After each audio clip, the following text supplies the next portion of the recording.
Hi guys, good morning. So for today's video is magluluto po tayo ng mixed vegetables or in short sa Filipino term is pinakbet. So first, gisa-gisa lang muna tayo guys, ahos, bawang, then next na natin yung pork. O diba? Karning baboy po yan. And then gisa-gisa lang po tayo guys kasi na-miss ko talaga ang magluto at kumain ng sarili kong luto o ganon. So, after that guys, nilagyan lang natin ng bell pepper, ground bell pepper. Tama ba? Ground pepper. Ganon. The next, nilagyan natin ng pangpalasa. Kasi po guys, marunong po ako magluto. Kaso lang, parang minsan tinatamad lang ako magluto kasi tamad akong maghugas. Dami kasing hugasin after that guys, magluto.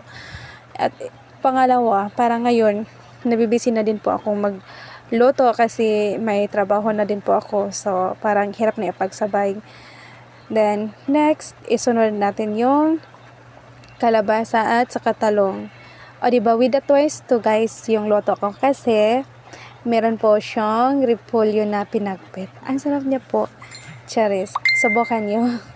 Nagdagdag po tayo ng soy sauce or tuyo, then oyster sauce para medyo creamy or sticky atong ang texture sa atong niloto. O diba? So saksak sinagol na ni ako ang kuan speaking there guys ha.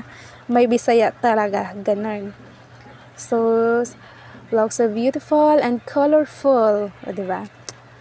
Ayan, loto na yan guys. Then idagdag na lang natin yung yung dahon ng repolyo para mas magulay talaga siya at saka leafy yung pinakbet natin. So kadalasan yung pinakbet kasi walang ganon. So ako lang siguro nagdagdag yan. Cheers. So see, ang sarap-sarap niyo po guys. Thank you for watching. Bye. Have a great day everyone.